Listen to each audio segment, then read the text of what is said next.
Hey guys, welcome back to the channel. This is the story of What If Naruto Had Unforgettable Harem. But before we start, please support for more amazing content.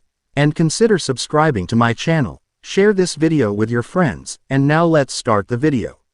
Food issues. A blonde-haired boy was grumbling as he made his way through the mass of people on the street. His brow was furrowed in a deep frown as he thought of things he should rather be doing other than just searching for a woman he hasn't even heard of before. It was almost 3 weeks and the search for this elusive woman is still ongoing, and it wasn't about to stop anytime soon. It drove him almost to the brink of insanity as he tailed his perverted sensei endlessly day after day. Sure, that teacher of his taught him a new technique, and quite frankly he hasn't perfected it in the least bit, but at least his baka sensei should be kind enough to supervise him. But no, the old man opted to hang around in clubs all day to be surrounded by the ladies, coining them his so-called research. Anyo, Ero Senin, I'm hungry, can we just put this search off for tomorrow? I mean, my feet are killing me and I'm so hungry. Nay, what do you think? Great idea, nay, the blonde boy said to his sensei that was walking alongside him. The old man, however, remained expressionless as they trudged through the crowd. Seeing his companion's lack of reaction, the blonde boy continued, you know, it's getting really late and I haven't eaten for such a long time, I haven't even snacked yet. My stomach is grumbling and honestly, I'm about to die of starvation. Nay, Ero Senin, you wouldn't want to see me suffer, right? The boy asked his sensei. To make his pleas more convincing, he added the puppy dog look. The white-haired man just sighed in defeat. It's true that they have been going about this search all day and this search of theirs is fruitless. That woman sure is moving around a lot. Somebody ought to glue her backside to a chair, the old man thought, utterly depressed. Fine, Naruto, let's go get something to eat. The old man addressed his companion who was now looking glum beside him. Yay, ramen, ramen, ramen, I love ramen. Ramen in my tummy makes me happy. Ramen, ramen, I love ramen, the boy exclaimed in delight. His once foul mood brightened up at the thought of his favorite meal. Nope, anything but that, the old man retorted, cutting off Naruto's mantra of his favorite food item. But, I love ramen. You can't do this to me. Please don't take away my beloved ramen. Naruto whined. Oi, this kid's hopeless. You've been ingesting that junk for the whole duration of our journey. What the hell's wrong with that? The blonde boy erupted, clearly annoyed by the fact that his ramen won't be the one to satisfy his hunger. And it's not a healthy food for a growing kid like you. So, quit complaining. It's either that or we wouldn't eat at all. The elder of the two continued as if there had been no interruptions. Naruto just shut his mouth and pouted. They continued on walking until his sensei suddenly stopped in his tracks. Here, let's eat here, his sensei declared. The young man stared at the old man incredulously. No, they haven't stopped at a fancy restaurant of some sort, or a shabby restaurant, instead they were now facing a bar. Lanterns lighted the entrance and Naruto could hear people boisterously laughing from inside, obviously drunk. The stench of alcohol reached his nostrils and it was anything but pleasant. This was a place where people get away from their problems and drowning themselves in sake. Intoxication was not a question, it's an added bonus to those who dare enter the vicinity. Ero Senin, are you out of your head? This is a bar for crap's sake. I'm not even allowed here. Hell, I'm not of legal drinking age yet. He complained and scowled at his companion, giving him a dark look. You're not drinking, Baka, I am. Besides, side dishes are sold at this bar and in places like these are most likely where we could find her. The aged man remarked. Naruto sighed in defeat and followed his teacher. They parted the flap as they entered the bar and true to his intuition, Naruto saw a bunch of people who were anything but sober. Okay, let's start eating. Ero Senin. Hey, Ero Senin. Naruto asked his companion who was now surprisingly silent. He looked up at his perverted teacher and saw that he was staring ahead, clearly zoning out in Naruto's opinion. Naruto waved his hands in front of his teacher's face, but the gaze he was wearing was unwavering. Ero Senin, what's the matter? Hey, is there anything wrong? What in the world are you looking at? Ero Senin, he asked as he followed his teacher's gaze. And then, his sapphire eyes saw her. An angelic figure seated several rows in front of them. She was holding her cards while downing several bottles of sake. How the woman looked so beautiful while drunk. He would never know. Naruto could tell that she's really drunk based from the bottles of sake in front of her. For the first time, his eyes saw the most beautiful being he's ever encountered.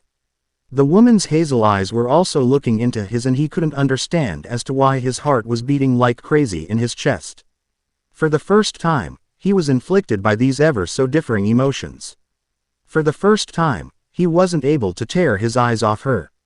He couldn't understand himself. Get a hold of yourself. Baka, you don't even know this woman, and yet she's already getting onto you. He mentally scolded himself. Tsunade. The perverted teacher finally spoke after moments of silence. Jiraiya, is that you? The hazel-eyed woman asked in return. Naruto's companion stepped forward and began to walk towards her direction. Meanwhile, Naruto stood at his spot like a statue. He seemed to be rooted at that area, as he still couldn't stop his heart from pounding furiously in his chest. The world seemed to be at a halt for him. The woman wasn't looking at him anymore as she was acknowledging Jiraiya's presence, but still his nervousness was not ebbing away. Sweat began to form at his palms and he could feel his legs shaking. Damn, Naruto, what's the matter with you? He asked himself in frustration. Kuso, who is this woman? And why does she have this effect on me? Relief in a distance. The sapphire-eyed shinobi looked at the sky in a very morose manner. Dark clouds were forming and the air was getting more humid by the minute. Thunderclaps were heard not far from where he was standing. This foul weather wasn't helping his mood at all. It only agitated him even more. He knew that it wouldn't be long before he would be soaking wet from the rain. His brow furrowed even deeper as he thought about his current mission. It would take him approximately 3 days before he would arrive at his destination. He was now edging the borders of Fire Country as he stopped by a tree and looked at the distance. He creased his brow some more as he thought of the feasibility of his mission. I swear, the missions she hands me are getting stupider every time. And true to his prediction, droplets of rainwater fell from the sky. It started real slowly, but then the amount of which gradually increased as the seconds passed. Naruto was now dripping as he looked for a place to shelter himself from the chilly wind and rain. After several minutes of scouting, he finally found a fissure at the side of a mountain. He then slipped in between the cracks and began to warm himself. He created a bonfire from the twigs he gathered earlier and took out a packet of noodles from his satchel. He started to boil water, and when it was good enough, he dumped the contents of the instant ramen into the pot. As he waited for his meal to be cooked, he leaned on the wall and closed his eyelids. That Obaa-chan has really lost her mind on this one. How the hell am I supposed to grow food crops in a desert? Humph. Stupid woman. He contemplated as his current mission's destination was in Suna. That country is nothing more than a barren wasteland, and he wonders, why in the world would sane people choose to build a village there? The world is big, you know, and there are millions of places to start a village. Why there? Well, he can't do anything about it. And he just wasn't the type to barge in the Cage's office and demand an immediate transfer. He knew that Gaara would slaughter him on the spot if he tells him that his village is nothing more than a horrendous mound of sand. He shuddered at the thought of Gaara releasing Shukaku. He just let out a huge sigh and checked his ramen. It has been months since Tsunade's inauguration as the 5th Hokage. He could remember her standing on top of the Hokage tower shouting out to the whole shinobi populace that she'd be the new leader of the Hidden Leaf Village. He remembers her shining face as the wind swayed her golden hair. She was so beautiful back then, and she still is now. So many things had happened since then. Yes, he had mastered the Rasengan after an encounter with the Snake Lord, Orochimaru. But not long after was Sasuke's betrayal to the whole of Konoha. That incident left a big scar in his heart as his best friend was now pulled into the darkness and not even his efforts could bring him back. He shook himself and stopped his musings. Itadakimasu. He slurped his noodles noisily and burped real loud after finishing his meal. He then looked outside and saw that the weather was getting worse. Howling winds passed by and roars of thunder swept throughout. It seems like getting to Suna would take longer than he thought it would be. He knew that Suna was nowhere close to being an agricultural land. It is most likely that plants sowed there would wilt upon contact with the soil. Call it an exaggeration, but it is true. Rainwater barely falls on that strip of land, let alone support greenery. Kuso. If she were going to send me missions to preoccupy myself and quit chasing Sasuke, she'd have to do better than this. Baka. Whoever heard of planting in a desert? He had been going on missions like these sometimes alone or with other teams. He had been paired with different people as Team 7 had disbanded prior to Sasuke's betrayal. But so far, this mission had been the most ridiculous one he had ever gotten himself into. This mission has both been a blessing and a curse. A curse because of its insanity and a blessing, because he can finally distance himself from the person that has been causing him an inner turmoil these past few months. Right after his first encounter with the Godime, it seems like his feelings for her grew to the extent that he'd want to be near her more and more each passing day. And right before his eyes, she becomes more and more gorgeous to him. It's dangerous at the same time an exhilarating experience for him. Never before has he ever fallen in love with someone this deep. Sure, he had a crush on his teammate, Sakura, but that was nothing more than a crush. This time however was much more different. This feeling of his or the older woman struck him to the core. He's gotten himself way in too deep and it's a miracle if he could tear himself away from her. The older woman knew nothing of his feelings, of course. It would be a total pandemonium if he'd suddenly jump at her and give her a kiss. He couldn't risk himself being turned into a pulp by her very fists. But thank Kami, that he still could restrain himself before all hell breaks loose. It's getting harder and harder each day not to hug her or touch her, anything to get her close to him. But Naruto knew these feelings should remain buried else he'd destroy the friendship they'd managed to create all this time. That friendship is better than having nothing at all. So every time he faces her, he'd pretend that his feelings for her didn't exist. He then resorted to constant bickering with her, sometimes shouting obscenities that he himself found hard to believe. He'd call her an old hag, when she's far from looking old. Age-wise, that might be true, but her appearance doesn't give that away. He would later berate himself afterwards for doing so, but those were just some ways to prevent him from slipping and revealing himself to her. He had the situation he's in and quite frankly he doesn't want to be dragged into this mess that he created. So Naruto sighed once again and drifted off to sleep. He would think of his problems when this mission would be over. But in the meantime, he'd just have to doze his problems away. And he was gone. A mop of silky blonde hair was found amidst the mass of parchment that lay askew on top of a desk. The owner of which was resting contentedly on top of a huge mahogany table. Small snores could be heard from that person and a drop of drool threatened to fall from her soft crimson lips. She was mumbling something unintelligent from as she drifted off to the land of dreams. A soft sigh was heard from her lips as she shifted to the side to make herself more comfortable. It was a fine day in Noah and the rays from the sun passed through the windowpane of her office as it illuminated her features. Soft red lips, straight nose and a skin like porcelain graced this wonderful woman. She was the epitome of an angel sent from heaven. She looks so peaceful in her slumber when truth is told. She's a terrorizing persona when she's wide awake. In fact, a single flick of her slender finger would be enough to send anyone into oblivion. She's both feared and respected in the village of Konohagakure no Sato. Meanwhile, a certain orange-clad shinobi chuckled at this little thought. He had been staring at this angelic figure for God knows how long and he hadn't been successful enough to be able to tear his eyes off her. A small smile played on the young man's lips as the revered leader of Ir village was murmuring something about bottles of sake in her sleep. Even in her unconsciousness, the woman still thought of that intoxicating drink. The shinobi chuckled once more at the sight before him. He can stay like that forever, he mused. Staring at her was enough to take his breath away and is content with just being in her presence. He had seen her asleep a dozen times before, so this is nothing new to him. The Hokage seems to enjoy naps these days and opting to avoid mountains of paperwork in the process. Her assistant, Shizune, would then be left to do all the dirty work. He arrived not too long ago from his mission in Suna. It had been an uneventful mission for him. There were no enemies to be defeated. The only real enemy for him in Suna is the sweltering heat.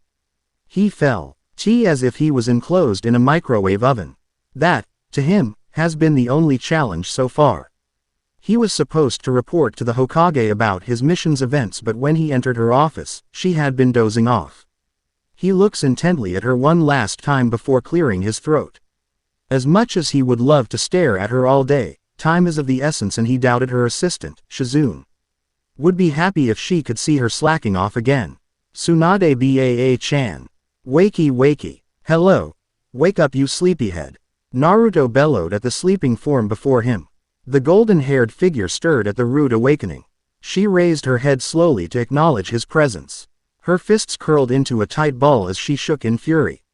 It looks like there's a massive wave of killing intent in that small room, and Naruto felt the hairs at the back of his neck stand up. Perhaps he shouldn't have screamed at her. Now he's worried of what she might do to him. The Hokage raised her fists as the young man before her cowered in fear.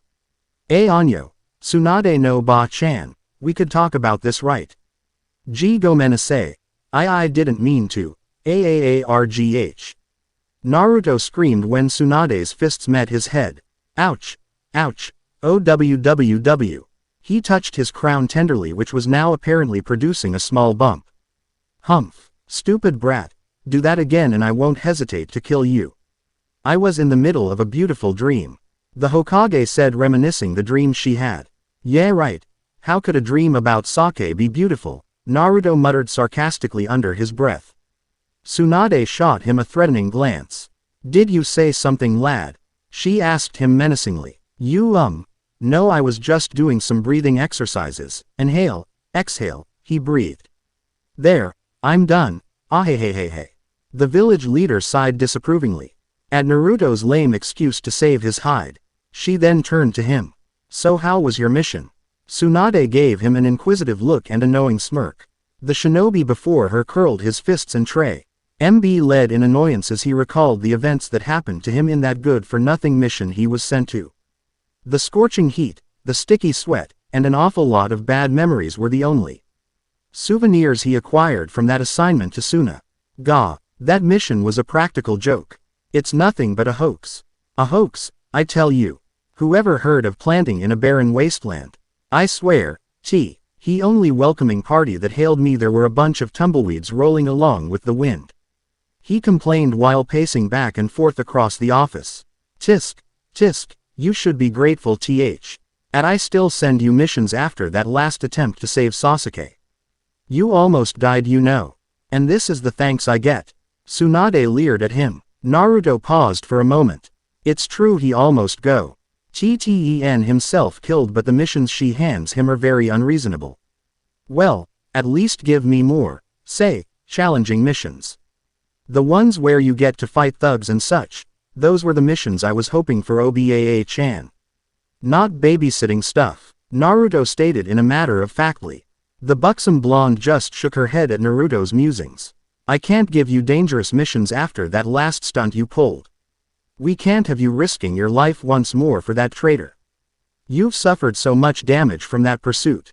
You've had medics working around you round the clock after that. For now, you just have to deal with D-class missions. Tsunade explained to the grumbling boy. Humph. Naruto sighed in a huff. Suddenly, the windows opened and came in a mysterious figure with a white long hair and a really weird outfit. The kanji on his Hittite held oil on it, and with him was a very large scroll allegedly containing the contract for frog summons. You should go easy on the boy, princess. The old man spoke. They all turned to the person speaking. Jiraiya was perching on the windowsill wearing that trademark smirk of his. Naruto widened his sapphire orbs at the newcomer. Ah, Ero Sennin, what are you doing here? Wait, where the hell have you been? I've been waiting for you like Ian's to give me proper training. Hey, Ero Sennin, pay attention. Naruto rambled while pointing at him. The old man scowled. How many times do I have to tell you? I am not Ero Sennin. I am the great frog hermit, you fool, and until you get that right, I won't give you your training, and for the record, I was conducting my research. He winked at him. You gotta be kidding me. Tsunade shook her head in frustration.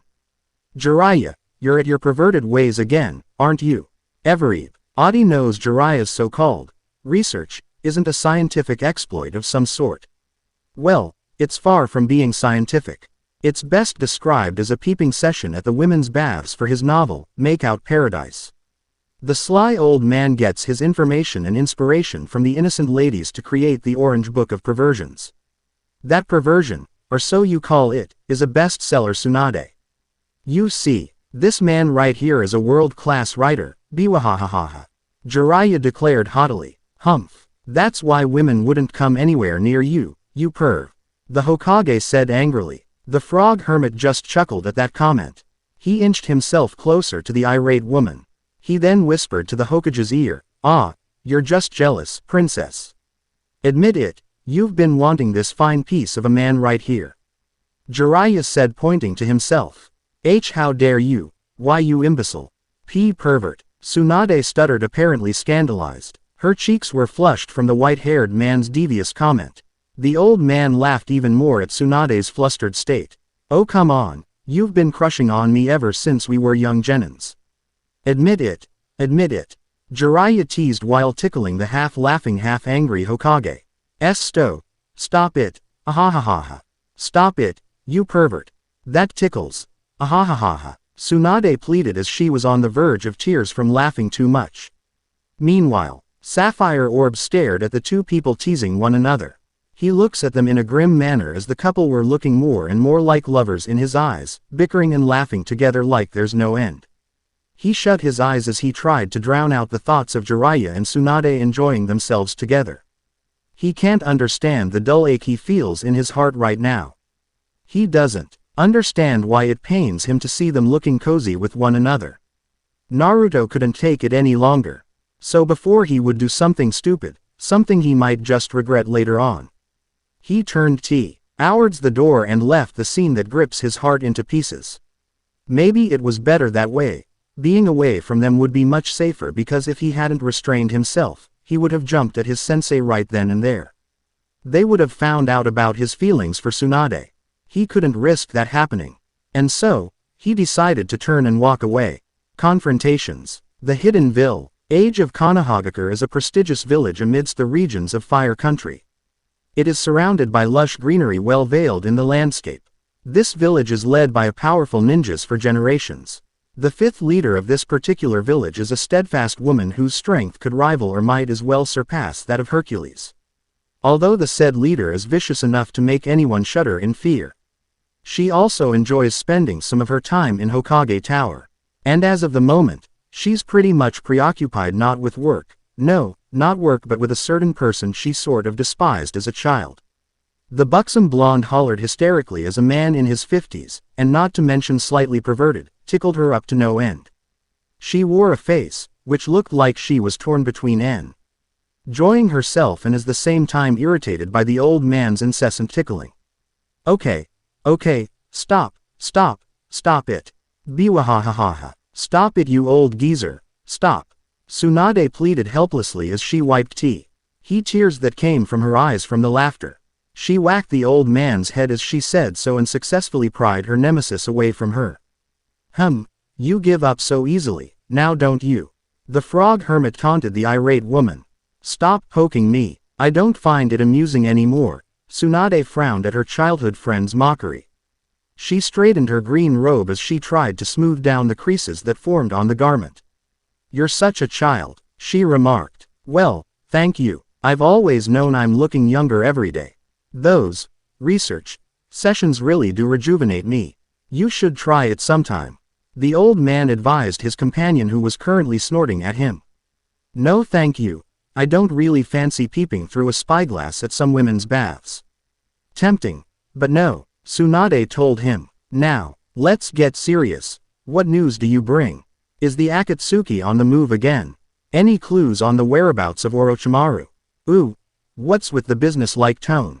Jiraiya goaded. The Hokage gave the white-haired man a withering look, which elicited a gulp from his throat. Fine, I need to see you tonight. That statement left Tsunade's jaws hanging open. What, Jiraiya asked irritatingly as the woman before him was staring at him disbelievingly, her mouth agape. Are you asking me out on a date? She raised her delicate eyebrows at that question. You know, I would never go out with a pervert. The frog hermit chuckled at that. "Harem, you've got the wrong idea. Let me rephrase what I've said earlier. I needed to discuss something with you, and besides, you're the last person I'd take out to dinner." "Ugly woman." Jiraiya rolled his eyes at that. A look of understanding showed on the Hokage's face as she nodded at the old man's request. "I see. Hey wait, did you just call me ugly?" Tsunade's eyebrows twitched. "Is that a rhetorical question?" Jiraiya teased. "Now back to business, it's a really important matter I'd like to talk about. So it's best you won't be late." 7. At the bar near the hot springs. "Got it. Okay, we have enough of Hatake-san to go around. I won't be late. What is that we need to discuss?" The blonde-haired Hokage inquired. "It's about Naruto." He had been on top of the Hokage monument for quite some time now. Looking at the village at a distance proved to be therapeutic in Naruto's opinion. He'd been trying to calm himself ever since he saw his sensei and Tsunade enjoying each other's company. He knows that he ought to be ashamed of his actions a while ago. But if he stayed there for another moment, he could have done serious damage to the frog hermit. Well, not really serious, but he could have wrestled the old man right then and there. And he'll have to explain himself to them, a situation he'd rather not risk.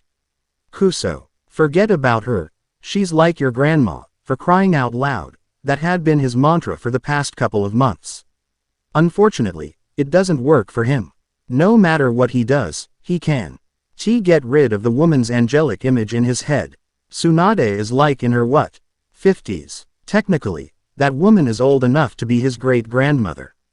Although he tried to glue that fact on his head, still his heart would let him feel otherwise. If only that woman's face would be wrinkly or saggy with so many spots, or she would be like the old hag I've read from Hansel and Gretel, stupid C. Hildren's book. I bet that would have helped. Yes, he imagined the Hokage in this not-so-delightful image, but still, none of his imaginary antics worked. Try as he might, that woman's got something even Naruto can't pull away from. Every day he's closer to losing his composure.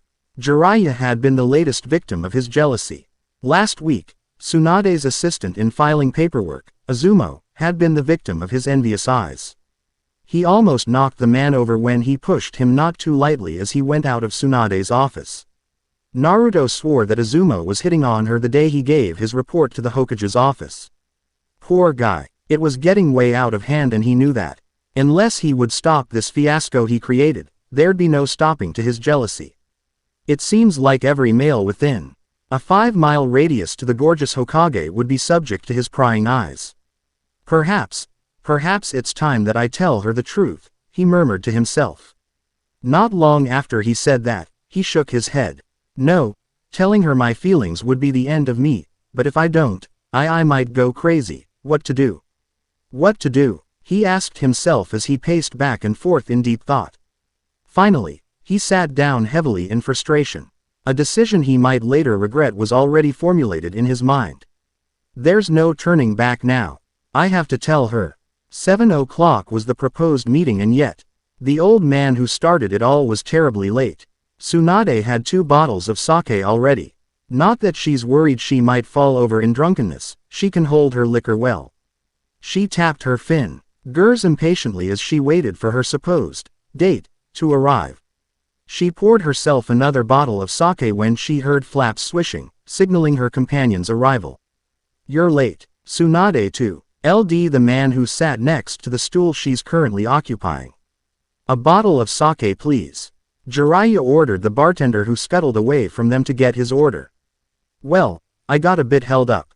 Turns out there's a nice research spot nearby, and I just couldn't help myself.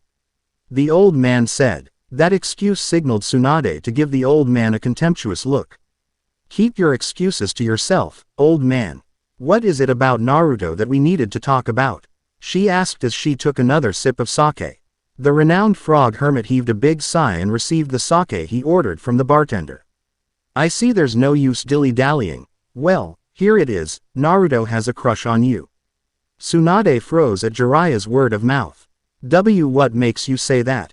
She spluttered as she nearly choked on her drink. Oh come on. That boy hadn't been successful enough in hiding his emotions, Jiraiya explained.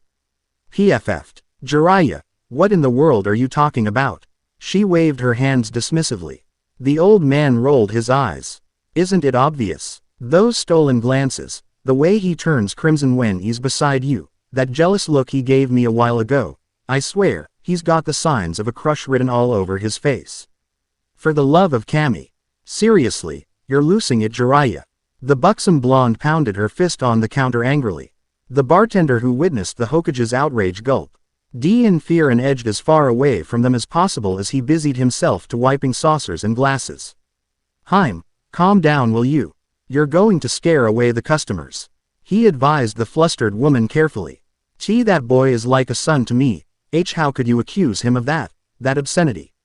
Tsunade roared. "You know, there are two things a man can't hide, it's having a cough and being in love," Jiraiya stated in a matter-of-factly. He then turned towards the woman beside him to gauge her reaction. "And what do you mean by that?" She raised one of her eyebrows in question. "All I am trying to say is, you've got to talk to him. It's not like you haven't noticed it yourself. We're both ninjas, Tsunade, and it's no use telling me otherwise. Talk to the boy, he needs you." Jiraiya gave one last pat on Tsunade's back as he turned to leave. Nighttime in Konoha usually signals the chorus of cicadas and crickets. It's midnight and the chilly air isn't helping Naruto's confidence at all. He had been pacing outside the Hokage's office for quite some time now, and the person who's plaguing his thoughts hasn't arrived yet. He's so nervous that he thought about walking away 100 times now. But he made a promise to himself a while ago and he wasn't about to break it. After all, he's not the type to go back on his word. Calm down. Calm down. How bad can it be? You're just going to tell her how you feel. Right. But unfortunately that line of thinking wasn't helping him subdue the knots forming on his stomach. Suddenly, a woman's silhouette came across the landing. A blonde head then emerged from the stairs as Naruto stared at her approaching form. His sapphire orbs glanced at Tsunade's form worriedly. Apparently, the woman was anything but sober as she reeked in the smell of sake. Their eyes met as she stood a few feet away from him. Naruto gulped as the butterflies inside his belly increased tenfold. "It's now or never. I love you," he stammered. Ellipsis. Ellipsis. Ellipsis. Ellipsis. Ellipsis. "We need to talk." Perplexed. "It's now or never. I love you," he stammered. Now what? Naruto thought. He had finally got his feelings out in the open. He never knew that confessing his affection to someone be so nerve-wracking. And the worst part is, he couldn't even get himself to look straight at her and make eye contact. "We need to talk." Those were the words he heard from the woman before him. He was surprised. Really. It seemed like moments after his confession, a passing wave of silence came upon them. It just surprised him to hear her voice. Her tone doesn't have a hint of any emotion within it. And that's what worried Naruto. He knew from the Hokage's facial expression that she wasn't at all amused. She had been drinking. That's what Naruto concluded after seeing her disgruntled figure.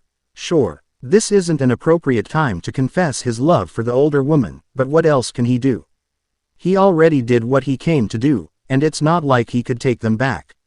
It's too late. Those words he said earlier had been delivered and those words couldn't possibly be pushed back from his mouth. As soon as he had confessed, that brought the nail down his coffin. "Haven't you heard me? I said, we needed to talk," Tsunade repeated, still in that dull tone of hers. Her slender fingers wrapped themselves on the doorknob of her office. After she pushed the door wide open, she then motioned for him to follow her inside. The blonde-haired boy snapped out of his reverie. "Oh, okay," he said nervously as he trailed right after her. Tsunade sat on her chair and folded her arms right before her ample bosoms. "Explain yourself," she ordered sternly. "Oh, this can't be good," Naruto thought as he glanced at Tsunade's austere face. The Hokage motioned him to sit on the chair before her. He began shifting his weight on his other foot. "Do you even understand the weight of what you've just said a while ago?" Tsunade cut him off before he could say another word. "Did you ever think of the consequences of what you've just confessed?" I can explain, okay. Just hear me out," Naruto said meekly as he met her hazel eyes. Now he's really worried. Hokage's voice just now sounded really uncompromising.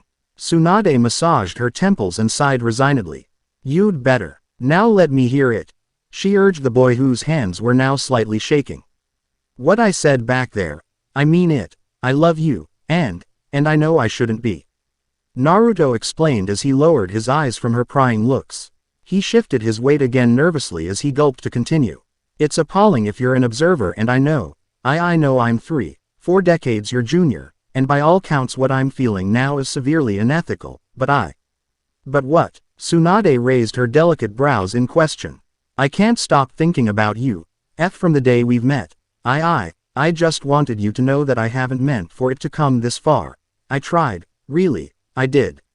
Naruto sighed. He wondered if he had to explain any longer, he'd put himself in the verge of tears. Not really a manly attitude, and in front of Tsunade. Tsunade looked at Naruto. Clearly the boy has trouble expressing himself. Who wouldn't? She's good enough to be his grandmother, and the boy, well, is more like a brother or son to her. But still, the nervous person before her harbored romantic feelings that are to be considered taboo in society. The thought of him having romantic feelings towards her never crossed her mind, although lately, she found it hard to deny the fact that the boy indeed liked her more than a mother or a surrogate sister. She tried to tell herself that Naruto was looking at her in a way a brother looks up to his sister for the past couple of months. But lately, Jiraiya's allegations seemed to make a lot of sense now more than ever. If only I was 30 years younger then maybe. Not long after the thought crossed her mind, the revered Hokage mentally slapped herself. What am I thinking? Surely I'm not tolerating him, am I? Anyo. Oba-chan, are you okay? Naruto asked the Hokage worriedly.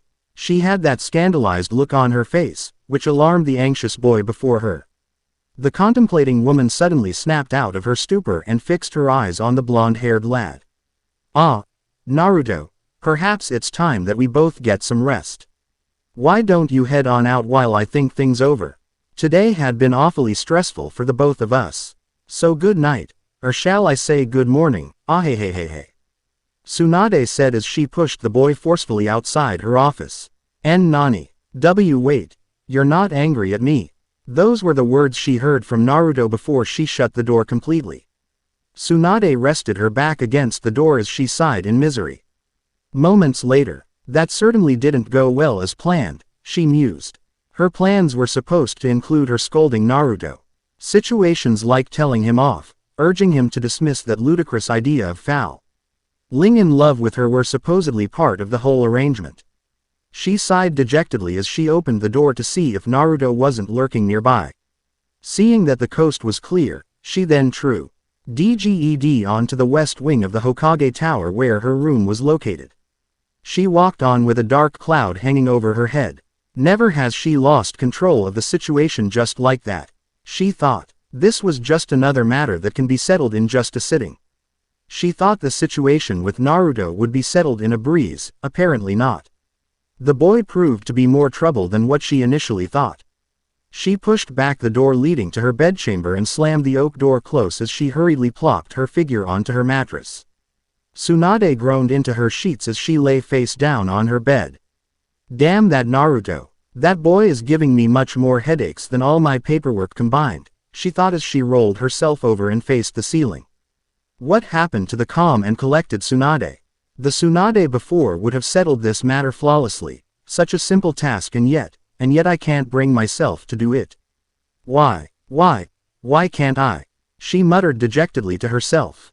Is it because I can't bear myself to see him get hurt? Or is it? The Hokage paused to consider. Then it hit her. She widened her hazel orbs in surprise. No. It can't be.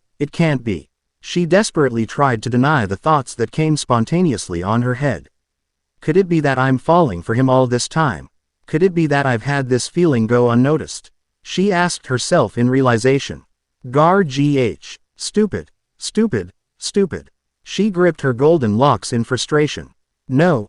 I'm just drunk, that's all. Yes, that must be it. It's the sake that's in my system. She stubbornly denied the thoughts that she herself found hard to believe. I can't possibly be in love with Naruto, right? Tsunade asked herself before she drifted off to sleep. Can you keep a secret? Yuto dragged his body towards his rundown apartment. He had thought of the worst-case scenario, but the meeting with the Hokage earlier was certainly not one of them. He thought after his confession, he would be subject to tremendous torture. Instead, Tsunade only made him explain himself. Although it wasn't the least bit comfortable, he was glad he got it off his chest. But her reaction a while ago worried the blonde-haired boy. He was sure that the Hokage was very livid the moment he told her of his true emotions. What he didn't understand was the change in her behavior not long after that. He was certain that the buxom blonde had so much left to say to him. What could she have been thinking? He mused. He pushed the door leading his bedroom and took off his sandals. He then undid his hita and placed it on top of his bedside table. Afterwards, he unbuttoned his jumpsuit and changed into his sleeping clothes.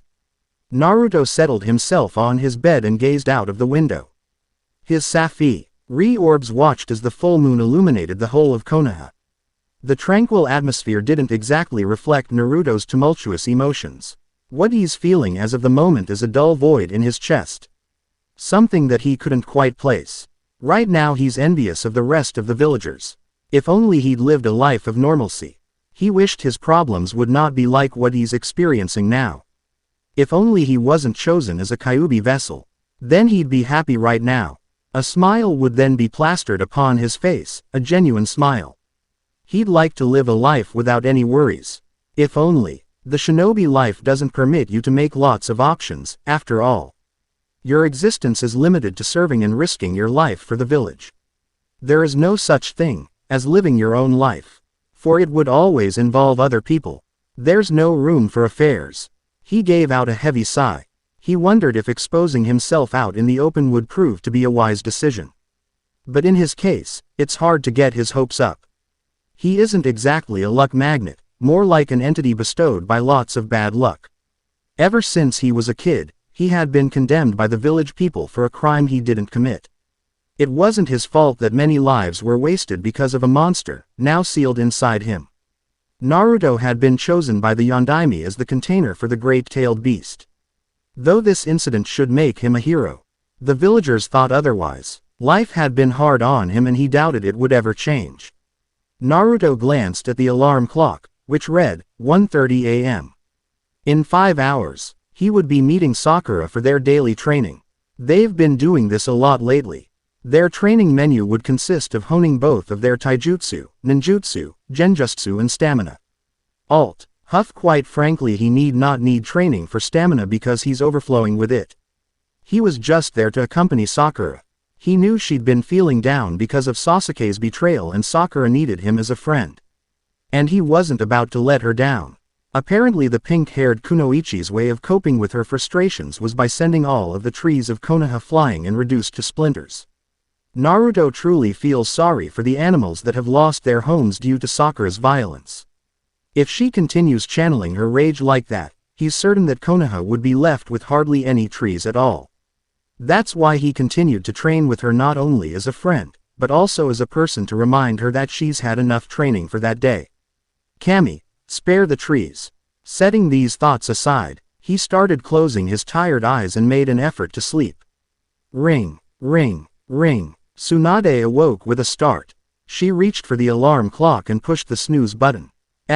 He rolled to the side and slept once more as she clutched the satin sheets closer to her neck. Her lips gave out small snores slightly muffled by the pillow she's hugging. The sunlight passed through the windowpane as the rays illuminated the beautiful woman's sleeping form. Just then, the double oak doors swung open and in came a figure. The female figure strode towards the slumbering woman, look of displeasure plastered upon her face. She nudged the sleeping Tsunade in the hopes of waking her. Now irritated by the Hokage's lack of reaction, she shook the woman almost violently. Tsunade rumbled and swatted the hands that were disturbing her sleep. The other woman was now trying hard not to lose her patience as she continued shaking their stubborn village leader. The blonde, tired of ignoring the other person in the room, slowly sat up from her position. Tsunade stretched her arms and gave out a huge yawn. She then rubbed her eyes and peered at her companion glumly. I believe I didn't order the wake-up call, Shizune. She addressed the other woman with a frown. The woman called Shizune shook her head at the Hokage's remark. I'm not going to let you ignore your paperwork again, Hokage-sama, she countered. Give me a break, Shizune. Couldn't we just put it off until afternoon? Tsunade complained as she got up from her mattress. Tsunade's assistant widened her eyes in shock. Seeing the poor woman's appalled reaction, Tsunade snickered. Just kidding, Shizune, I swear, you worry too much for your own good. She placed her hands on her assistant's shoulders consolingly. Tsunade then grabbed a towel inside a drawer and headed on to the bathroom. I'll just freshen myself up and I'd do the paperwork thereafter. Okay, she called right after her. Tsunade then shut herself inside the bathroom. She undid the tie of her robe and turned on the shower. Her face suddenly turned serious. Her features now donned a frown as she contemplated on the events that happened last night. She knew it all hadn't been a dream, although she wished it was. She never thought there'd come a time when she wouldn't know what to do. Normally she'd be able to get through this situation if she hadn't been disturbed herself. She knew she hadn't imagined Naruto's confession, for she heard it clearly.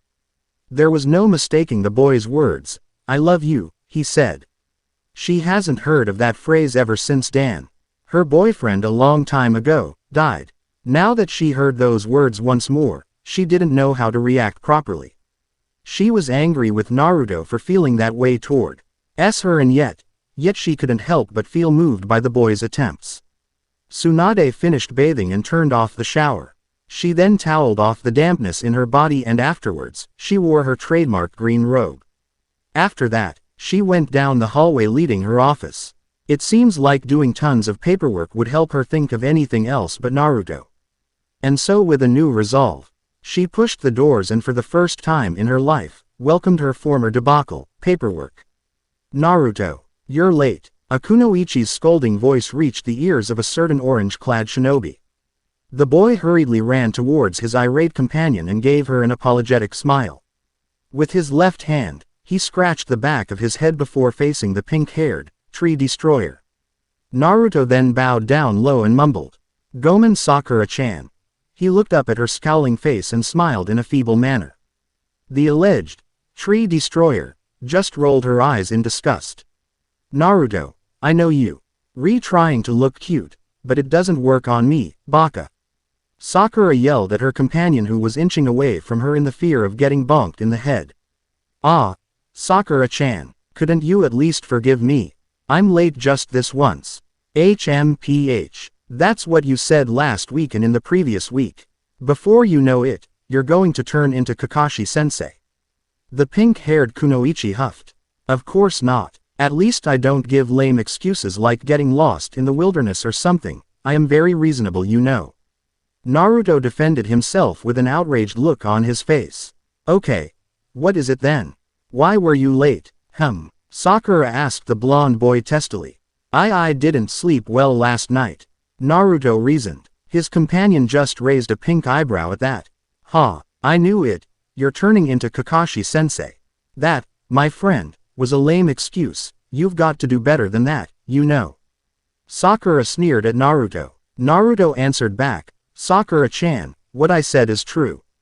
I haven't been able to get some shut-eye, believe me. He told her with saucer-like eyes. Sakura thought about his excuse and weighed the truth of what he said. She then turned to him and asked him a question. Why weren't you able to sleep? Naruto, I've known you to be a heavy sleeper. I find your excuse hard to believe. It's just that something's bothering me lately, he began. What is it? What's bothering you? Sakura cut him off before he could say another word. I can't tell you. Naruto told her dejectedly while he hung his head. Sakura frowned at Naruto's rejection and figured that he must really have some kind of burden on his shoulder. Come on. What can't you possibly tell your bestest best friend?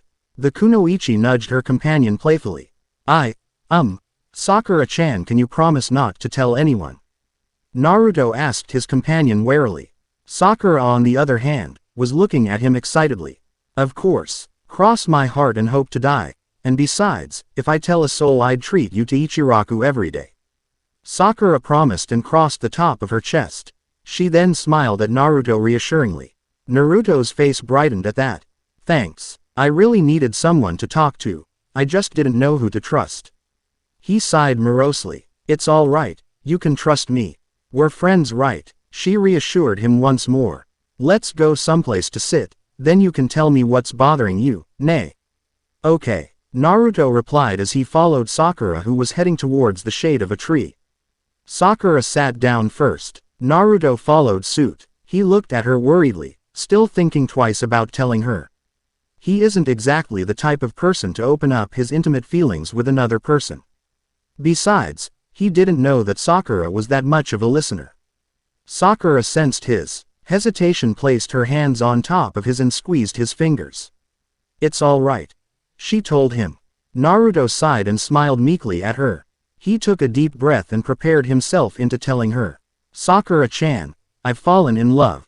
He merely stated. With who? Quote ellipsis quote. Naruto felt like someone took away his voice. He's unable to speak, too scared to tell Sakura that it was her medical teacher who's been plaguing his thoughts. He knew he should trust her, she's his friend after all. But his uncertainty got the best of him as of the moment. Naruto. Her voice broke out of his thoughts. Who? She asked him once more. Sakura-chan. Promise me you won't tell anyone. I promised, didn't I?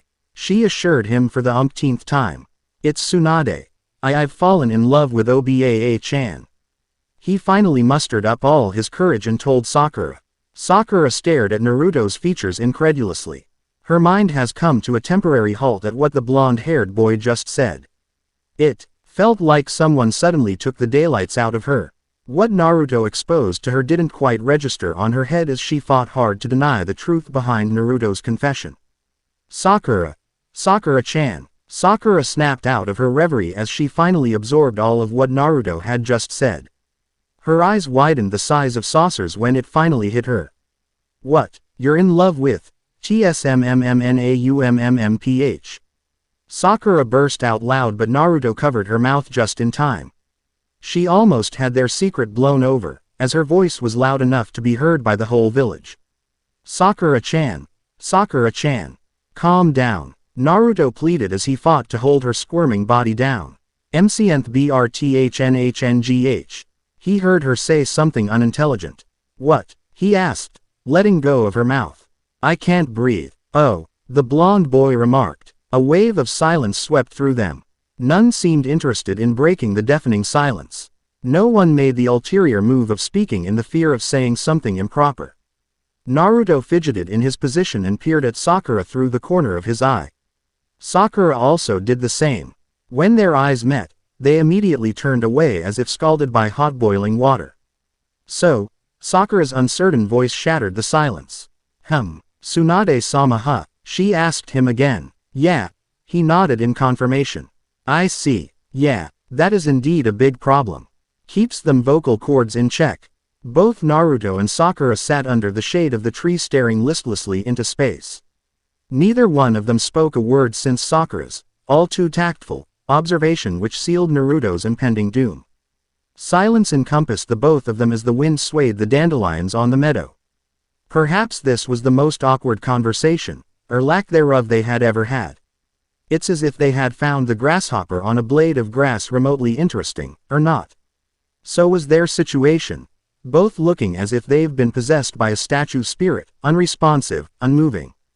This is weird, Naruto muttered under his breath, not looking at his companion.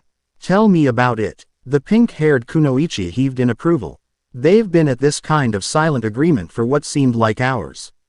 Seriously. These two needed to get a life other than staring at no particular object. So, Sakura spoke with a sing-song voice, obviously bored with the entire soundlessness they were in. She stretched her legs as she peered at the blonde boy beside her. Nani? It took a moment before Naruto registered the voice of Sakura saying something to him. He was so deep in thought that he barely caught on what the other person beside him was saying. Oh, I'm sorry. What was it again? I wasn't exactly paying attention. Naruto admitted, blonde head hung low. No, it's okay. I don't really know what to say. She countered timidly. I was just trying to start a conversation and apparently I suck at it. She then gave a mild chuckle. Naruto shook his head. Nah, it's my fault. I started this whole loving the Hokage. Whose Like, your grandma fiasco. Really, I should be the one apologizing, Sakura-chan. Sakura studied Naruto's pensive expression. Never, in all her years of being with him, has she ever seen the boy this serious about something concerned with the matters of the heart. Okay, maybe she saw him this way when he promised her that he'd get Sasuke back. She, of course, was not naive of Naruto's feelings for her long ago, but Sakura couldn't see him as anything more than a friend. Although she wished that she could do something more to help her friend, anything.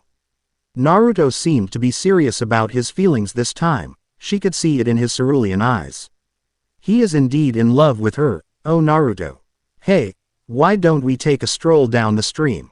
I really do think that my legs need stretching as they're already beginning to feel cramped. Nay, what do you say?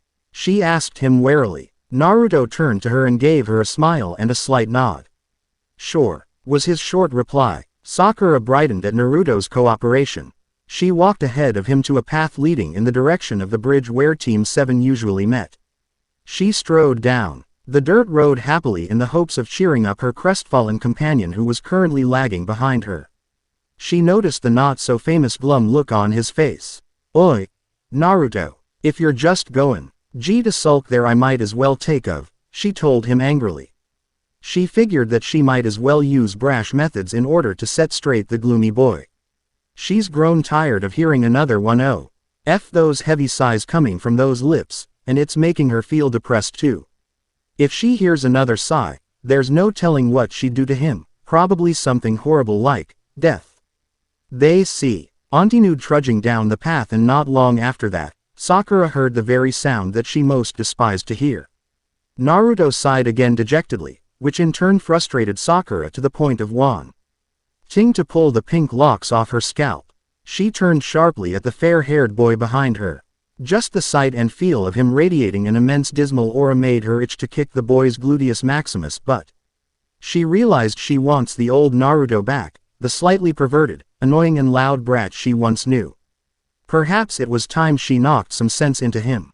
Look, she started, I know you're going through a hard-hitting point in your life. And even I couldn't do anything to make this all work out for you. But if there's one thing I know, it's that the Naruto I know would find a way to get through this. Rough times may lie ahead, but he always had this uncanny ability to succeed, so cheer up. Moping won't help solve things, you know. Naruto stopped in his tracks and stood on the middle of the dirt path wordlessly. His expression looked as if he was trying to absorb all of Sakura's words like the proverbial sponge. His face looked melancholic at that moment, but as if the words had penetrated. The glazed look on his eyes disappeared and was replaced with a look of understanding, drawn across his features.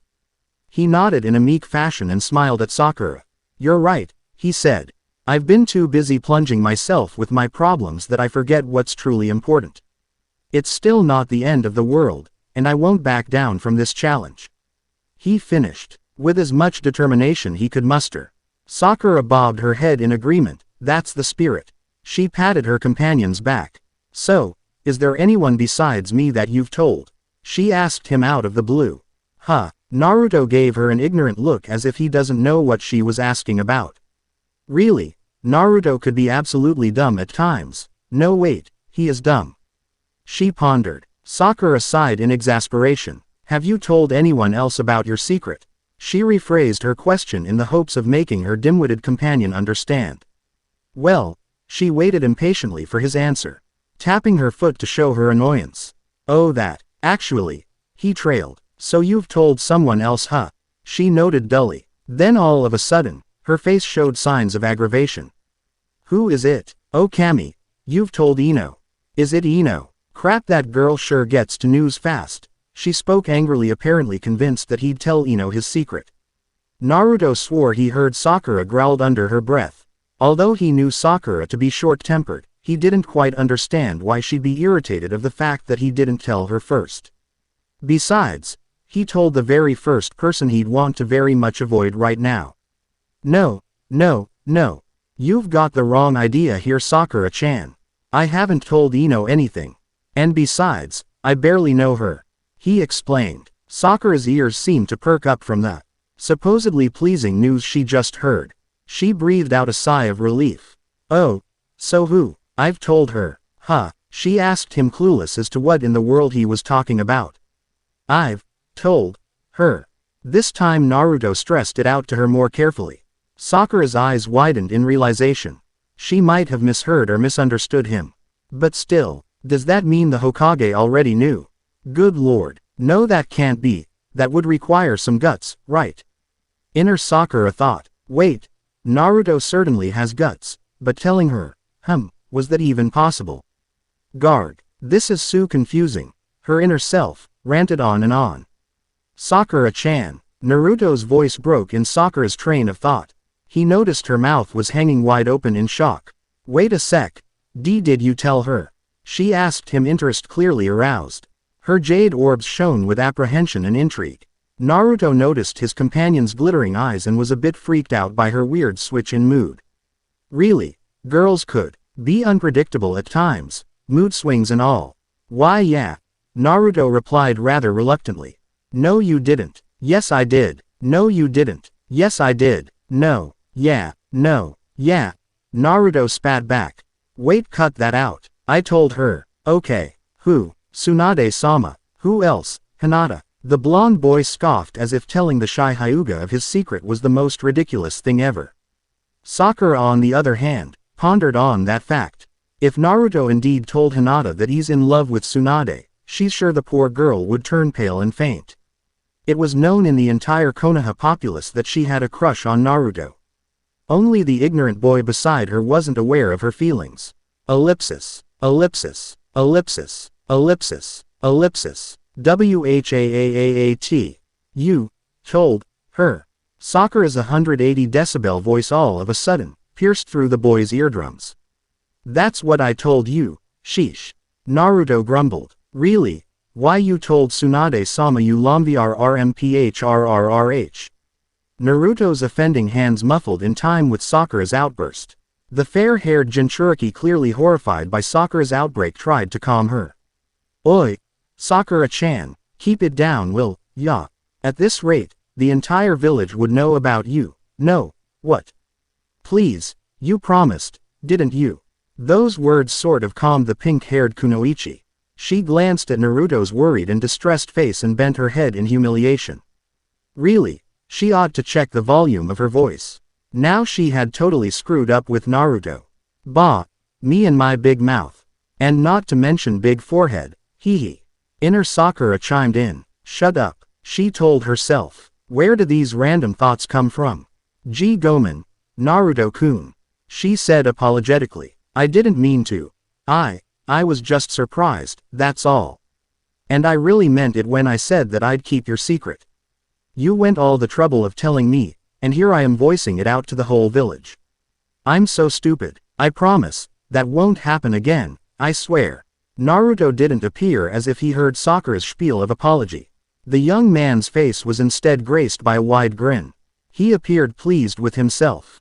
Wait, Sakura-chan, did you just call me Naruto-kun? He sneered at her, stressing the kun after his name. He then laughed hysterically at his own jibe. Sakura snapped. It's as if a huge boulder made its way into her ridiculously large forehead. She immediately switched from sorry-looking ode into the I'm ready to kill a moron beside me mode. She radiated tremendous amounts of killing intent, which caught the attention of the alarmed-looking Naruto. Naruto turned his head to see Sakura's blood-curdling look.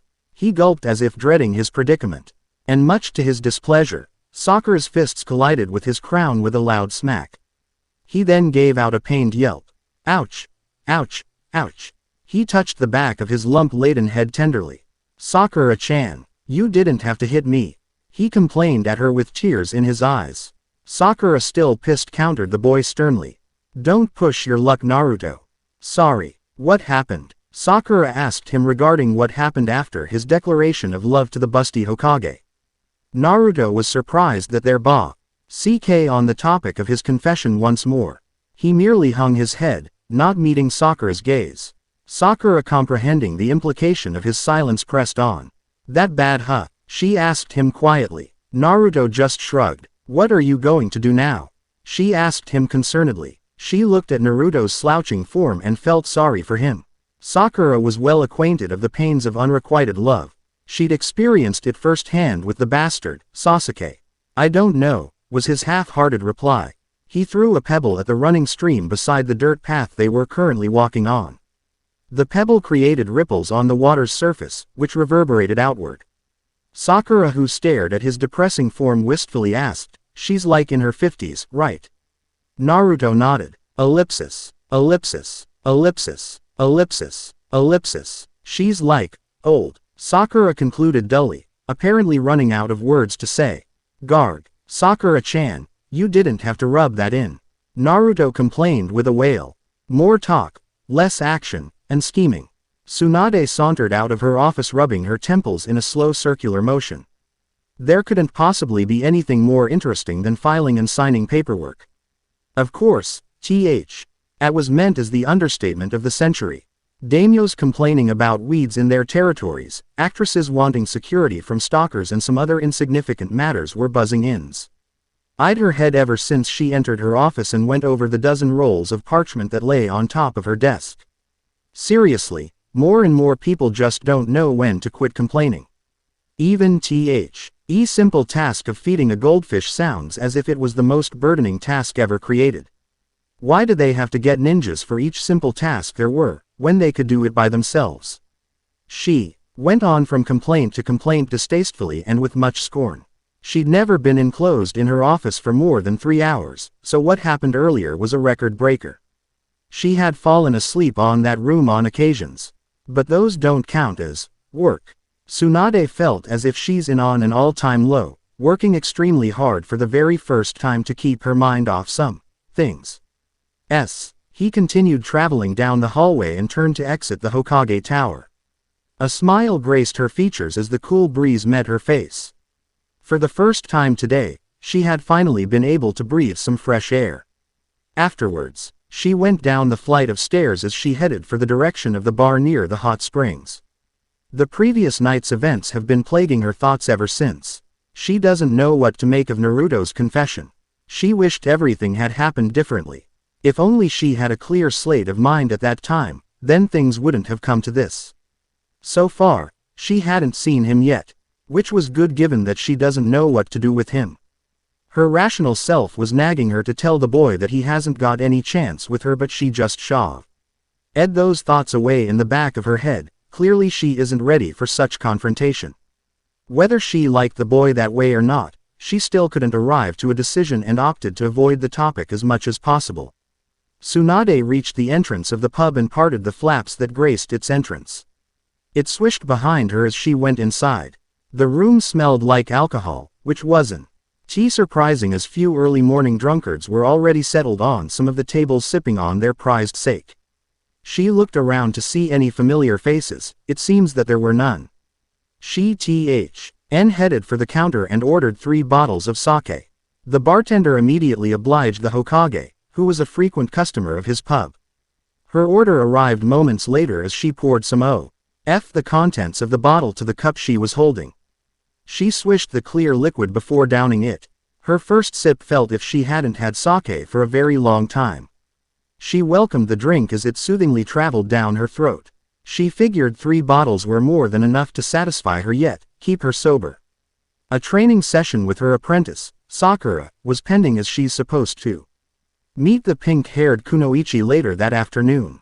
She can't possibly show up smelling like a rotten egg of some sort, which would be a very bad example. The buxom blonde finished the remaining contents of her sake before she handed the bartender the payment for her tab. She then stuffed the change into the pocket of her green robe and turned to exit the stuffy room. On her way out, Tsunade caught sight of a crouching figure lurking dangerously close to the women's baths.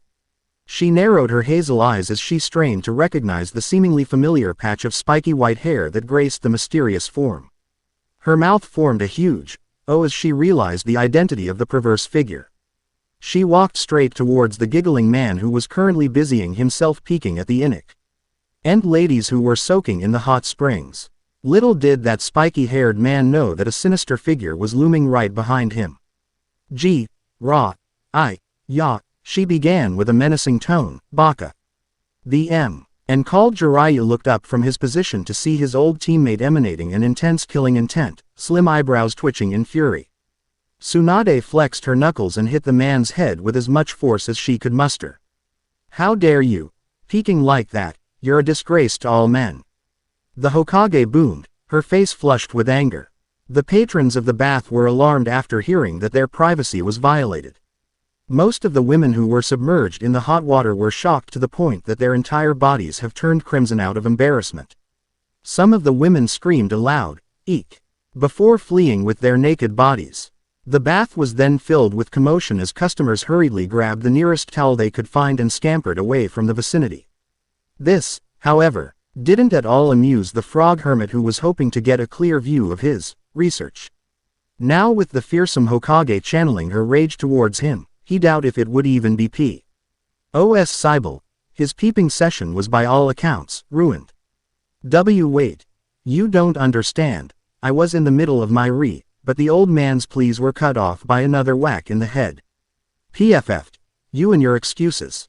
Seriously, what do you get out of it, old man?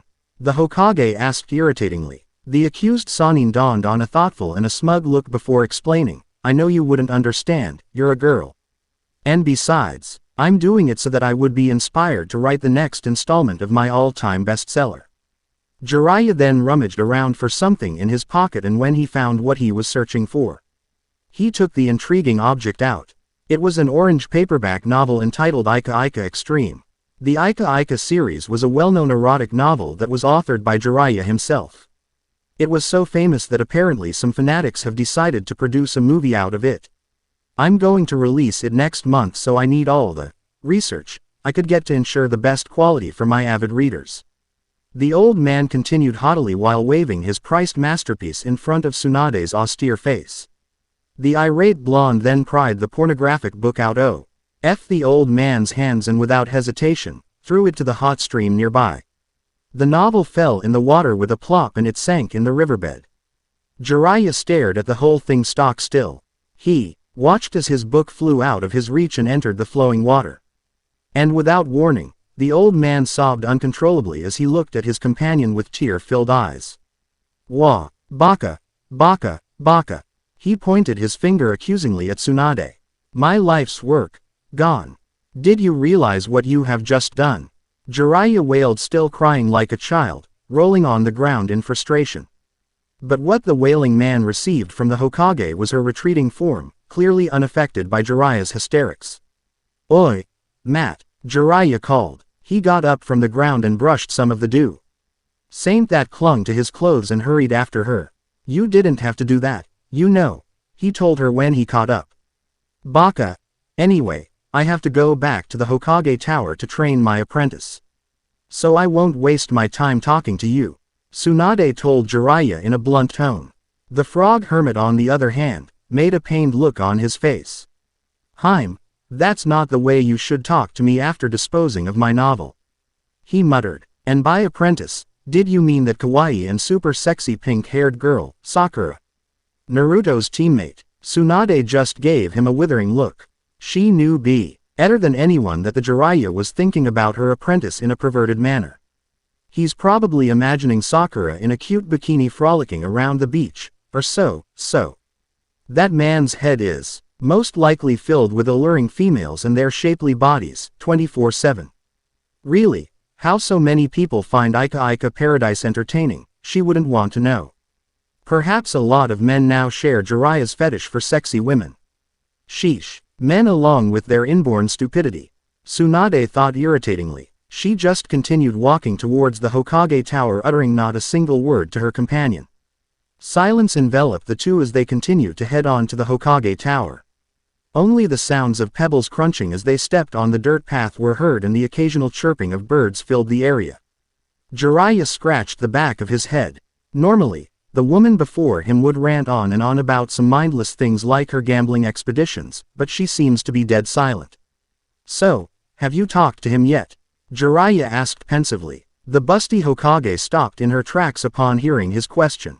None of your business, she responded with a trace of animosity in her voice. She strode on without so much of a glance at the frog hermit. Sakura stared at the floor lethargically. Naruto's current situation with the Hokage is still bothering her. Seriously, that boy couldn't possibly stay out of trouble. What could she possibly do to help him? After all, she knew she sucked when it comes to love or affairs of the heart. For instance, let's take the case of Sasuke and her relationship. The truth is, they don't have any relationship at all. She doubted if the stoic Uchiha even considered her as a friend. Sakura gave out a heavy sigh. She seems to be doing that a lot lately. Any minute now Tsunade Shiso would enter the laboratory and start tutoring her. And so, the jade-eyed Kunoichi composed her appearance and prepared for her sensei's arrival. Moments later, her Shisho arrived walking past her uttering not a single greeting or recognition of her presence. The Hokage strode towards her desk and opened the compartment revealing some papers with diagrams of the human anatomy. "Good afternoon, Tsunade Shisho." Sakura bowed in greeting. The Hokage didn't seem to have heard her as she was busily rummaging some files in the compartment.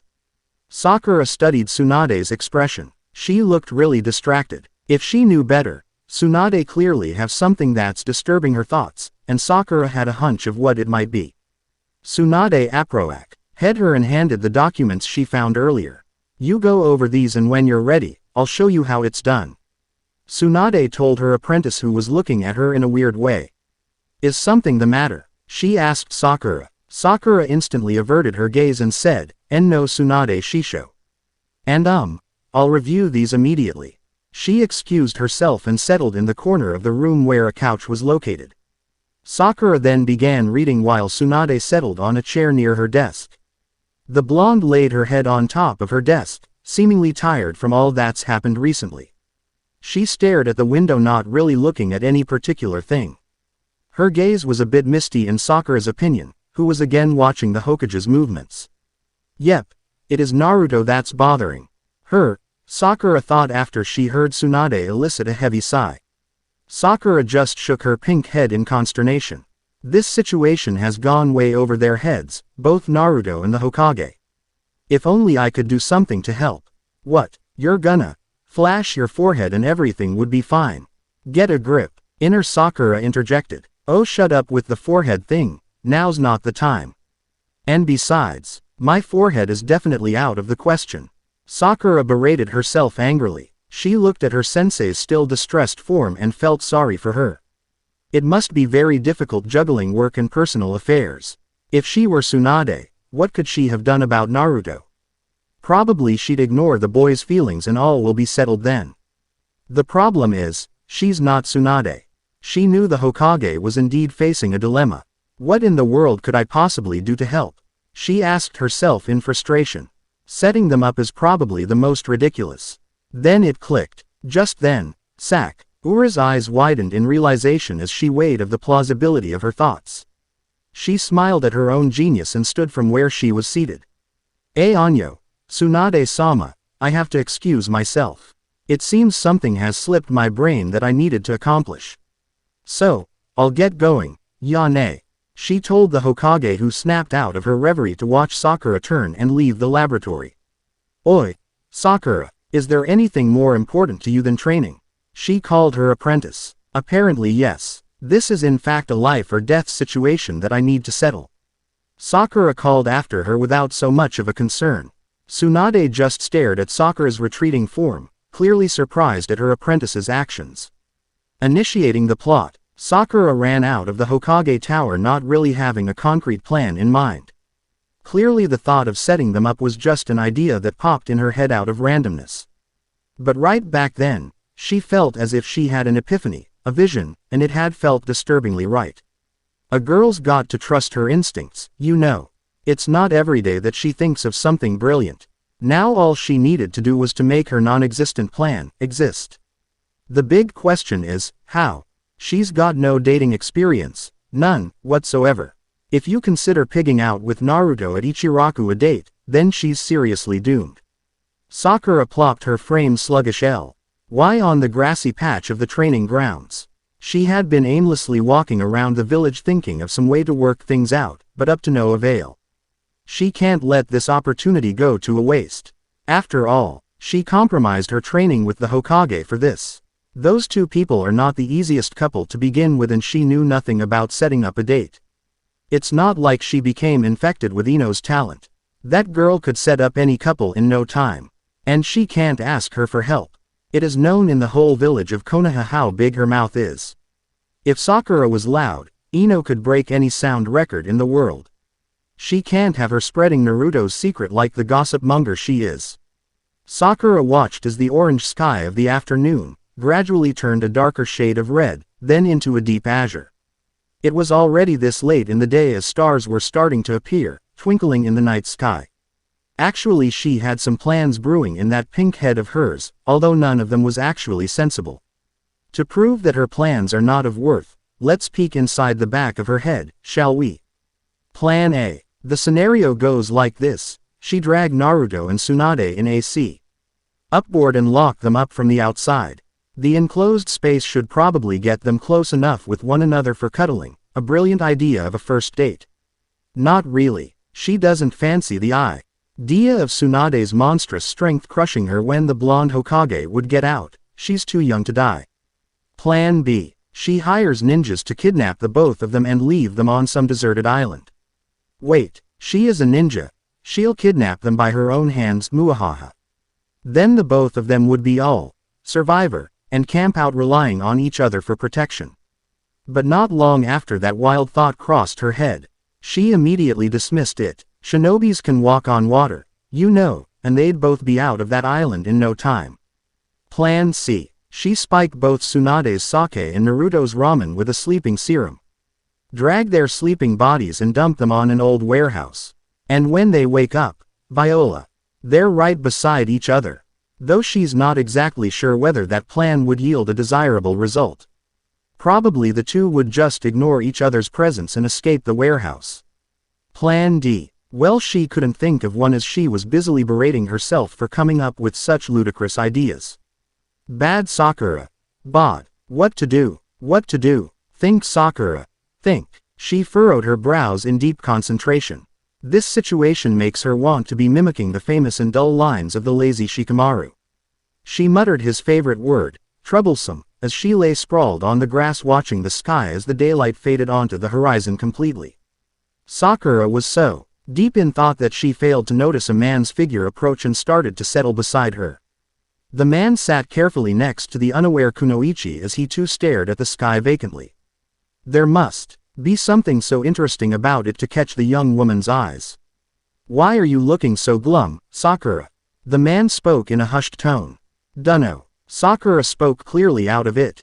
A lone dark orb stared at the pink-haired girl as she continued with her stargazing.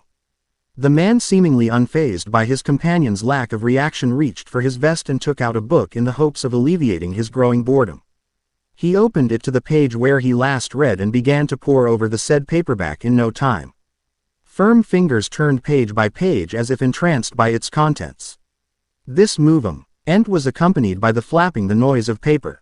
The sound reached Sakura's ears as her eyes widened in realizing that she'd been spacing out for quite some time, not noticing that she now have an intruder in her midst. She scolded herself for her lack of observation before she bolted upright from her sprawled position. Sakura hurriedly somersaulted a few feet away from the man she was with. A moment ago as she donned on a defensive stance, taking out a kunai from her holster. Jade orbs peered at her initial location, trying to scrutinize the interloper's identity. Just then, as if she's been struck by lightning, her piercingly loud voice filled the air. Kakashi-sensei, baka, baka, baka. She pointed her fingers at him with a wild and crazed look in her eyes. Yo, he held his left hand up in greeting. I thought I was going to be attacked or something, even worse, raped. Sheesh, why do you love to sneak up on people, Kaka-sensei? You're giving me a heart attack, she told the man huffily as she settled beside him once again.